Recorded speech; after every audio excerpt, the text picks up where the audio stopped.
Hi everyone, welcome back to Novel Idea. My name is Dia.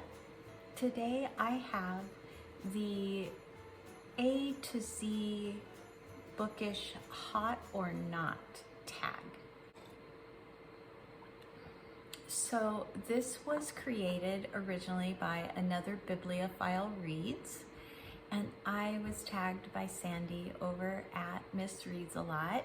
So if you have not already subscribed to Sandy, she's amazing. She's going through the 1001 books to read before you die list. She's a lot of fun, and I highly recommend Sandy's channel if you are someone who enjoys a wide variety. You'll enjoy Sandy.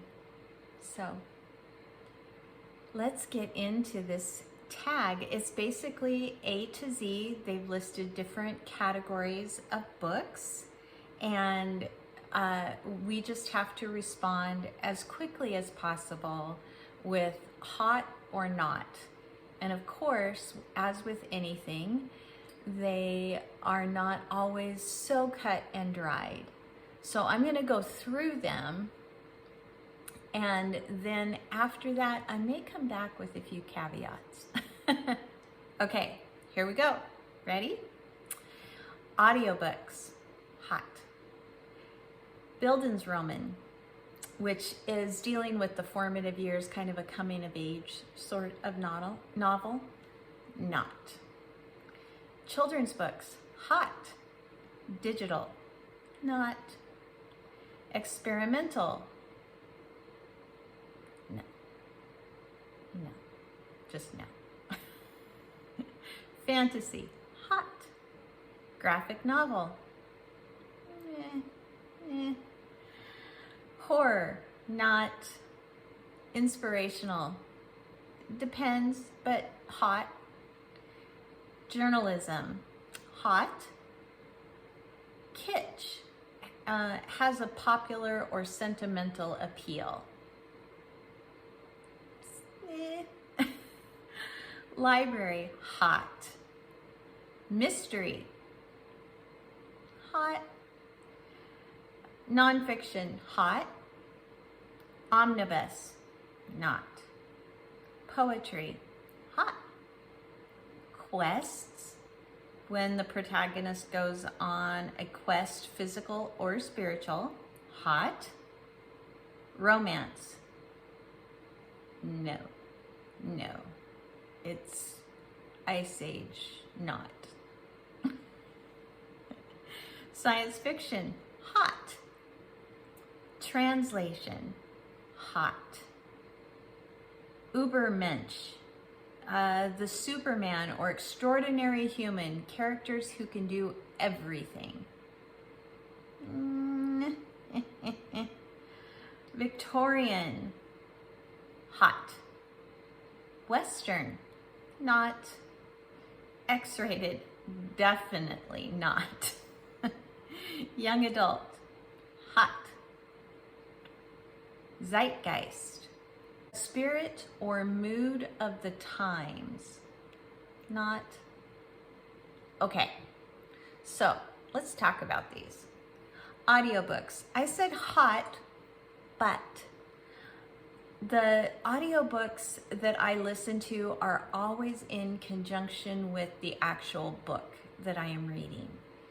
And so if I do not have a physical copy of the book, I will not listen to the audio. So that is my caveat for that. I enjoy the immersion style of reading. Bildungsroman, I said not, and that is simply because 9 times out of 10, they are not just talking about a coming of age in the fact that a child is growing up and they are learning more about the world. No, it's almost always a sexual coming of age, and I don't want to read about it. Children's books, I am a grandma. I did homeschool my kids, and I do have a lot of children's books, but I love art. And a lot of times children's books have some of the best artwork out there. And I just love it. I love art along with a really good story. So children's books are definite hot. Digital, I have tried, people. I have tried. More than reading a list or a quick little blog post or something like that on any form of digital gives me a headache. And I have tried the Paperwhite. I have tried other things, but they just don't work for me. So, experimental, fantasy, I read a lot of, so that one's pretty much a given. Graphic novel can go either way because sometimes the artwork in a graphic novel is as good as it is in kids' books. However, I'm not much of a read and look at the picture kind of person. I want the pictures to tell the story, and I want the pictures to be more than just dialogue. So graphic novels tend to not work really, really well for me. Horror, I never read. I don't have any desire to be scared witless. Inspirational, I said depends, and the reason for that is it really does depend on, is it a novel that has an inspirational story, or is it a book that is written as a self-help, or is it a spiritual book that is just inspiring you on to greater things in your faith? So all of those are different. All of them fall under inspirational, and the self-help and that kind of thing are the ones that I don't really get along with. Journalism, I have really enjoyed a few journalistic style books lately, and things like Say Nothing, Patrick Radden Keefe. I enjoyed Paradise Falls, which is O'Brien is the author, Keith O'Brien, and it was very journalistic in style for that one. So I think journalism is a pretty definite hot. Library, definitely hot. I use it all the time, all the time. Mystery, certain mysteries I like. I think I like them more when they are not thrillers and when they are not so modern day that they would scare me more than interest me. Omnibus, I have very few omnibus. Omnibus, if you do not know, is like a collection of one author's work. And it might be several novels in one bind up. And so that is what an omnibus is. And I don't care for those because they are very hard to read. They may take up less room on my shelf, but they're just, I would never pull them off and read them. So the only ones that I have omnibuses are of kids' books. So things like Beatrix Potter and Bramley Hedge and Winnie the Pooh, those kinds of things. So Babar, the elephant, Moomin, I have a Moomin omnibus.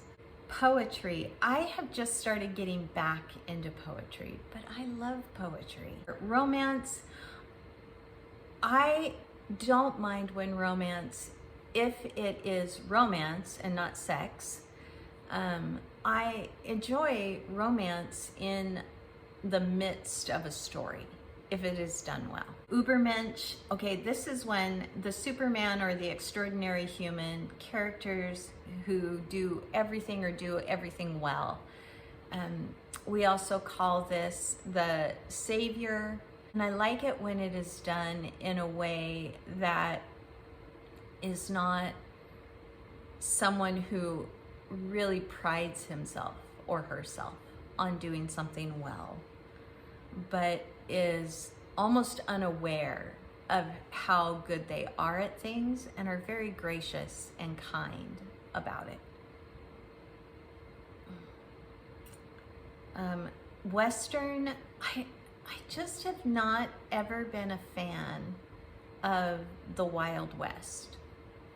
I don't find anything really interesting about it. Now, if we are talking pioneering, if we are talking like early settlers and we're calling that Western, then I can do it. Examples would be Last of the Mohicans or My Antonia, but not really my very favorite thing to read. X-rated, that's self-explanatory. We don't even need to go there. Young adults. Young adult, I like when it's not Bildungsroman, because this is usually when we get into the sexual tension and the angst, and they don't like their parents, and I don't want to read that. I don't want to read it. So for the most part, though, if a young adult novel is just dealing with the younger generation, and that's why it is termed young adult, I like it. And then Zeitgeist, which just a modern contemporary literature novel. And if that's the case, then it is definitely not for me. So, okay. That's it, you guys. That is the A to Z. Thank you so much, Sandy, for tagging me. And thank you to Another Bibliophile Reads for creating this tag. It's a really good one. It's really fun. And it's so nice to not have to pull books off of the shelf to do something, especially when I'm not at home. I am currently puppy sitting, and they are all hiding, and I'm not going to wake them up. Anyway. Thank you again for joining me today. I hope that you all are having a wonderful preparation season for this holiday, and I will talk to you again very soon. Bye.